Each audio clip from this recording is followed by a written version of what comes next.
David Harsanyi is a senior writer for the National Review. He has a great piece out titled Biden's Deadly Afghanistan Gamble. And he says Biden may have wanted to score a quick political win, but the losses suffered, well, that's another story entirely. He also has a book, David does, coming out this October, titled EUROTRASH, at Why America Must Reject the Failed Ideas of a Dying Continent, which is a great title, great subject. David, good to see you. Congrats on the book, and thanks for being here.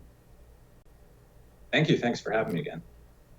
I'd have to get your reaction to, I guess, first off, the lack of direction. I've never really seen anything like this before in my life. I mean, I wasn't alive when Vietnam happened, so I didn't get to see any of that firsthand. And even looking back historically, I can't believe I'm saying it, but it almost seems in certain respects that there was a little bit more organization and at least a little, people knew that they were messing up. They didn't know how badly, but at least they knew sort of which way the wind was blowing.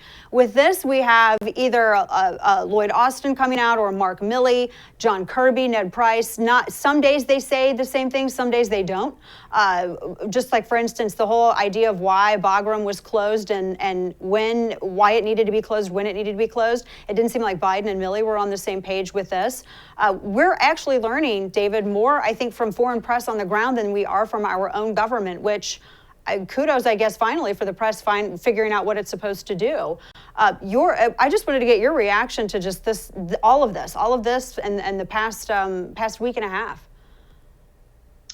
Well, I guess I'd say that I think in the long run, this is actually going to be an incredibly important event. I think that it is clear, nakedly clear, that we have incompetent, military leaders, an incompetent administration. And I'm not just saying that in a political way. I mean, I think that we have a certain amount of trust for the military. Now, I'm not blaming, obviously, the troops on the ground, but the decision-making, which I think was driven and propelled by politics. I mean, we see the Wall Street Journal reported, for instance, that Biden was warned not to abandon secure areas like Bagram. So I think we have to ask ourselves, who are we being led by? And I think that in the sort of larger picture, that's going to be quite important.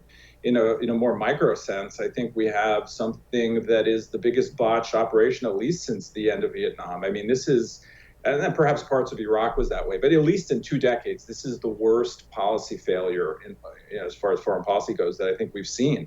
And it didn't have to be this way. We are letting there's so much to talk about here, but we're letting the Taliban decide what our timeline is. This is a third world Islamic militia telling the president of the United States, who has nuclear weapons and the largest, military on earth, when he has to leave with 1,000 Americans at least probably left behind. I mean, that is just insane to think about. And it's to that point. I mean, I guess that answers Biden's question about, well, you don't have any jets or nukes to take over the government. Well, apparently the Taliban didn't either until maybe now with jets. Look what they were able to do with just their full auto. David, there is a lot to talk about. Incredibly disastrous. Giving information, hit lists to the Taliban and relying on them for protection. The weird Zoom CENTCOM press avail that was yesterday. It didn't feel real. I mean, I'm just listening to that. I'm a civilian. I do not have, training. I didn't go to West Point. I didn't get military training in strategy and tactics. And I'm sitting here thinking, this is insane. I would even know better than this. I don't have a lot of faith in these leaders right now. And when you hear CENTCOM and DOD and Pentagon say, yes, we're relying on the Taliban for protection. David, were we not firing at them 2 weeks ago? We're literally bombing them a few weeks ago. They are our enemy. The idea that we gave them a list of Americans and green card holders and our allies, knowing there are already reports that they're hunting down translators, that they're pushing, turning away people with passports at the airport, to give them a list. I mean, I didn't go to West Point or anything like that, but in the United States, we civilians are allowed to ask our military questions and we're allowed to hold them accountable. You know who else didn't go to West Point? Joe Biden, right? I mean, he has been a disaster on foreign policy his whole entire career. And, we should have known this was going to happen. Now, listen, I wasn't a huge Trump fan, but at least I think the foreign policy was competently run to some extent. I mean, this is just a disaster that's now cost lives.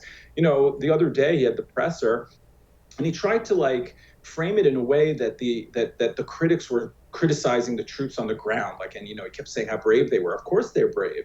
It's not their fault. It's your fault. And not a single person has resigned. Biden says he's not going to ask anyone to resign. And that is just incomprehensible. I mean, if you saw that press conference and it was a CEO of a Fortune 500 company, the stock would tank, the board would meet to oust the CEO and to find someone else. And yet we have to live with this. And it is just, it's just a tragedy, really.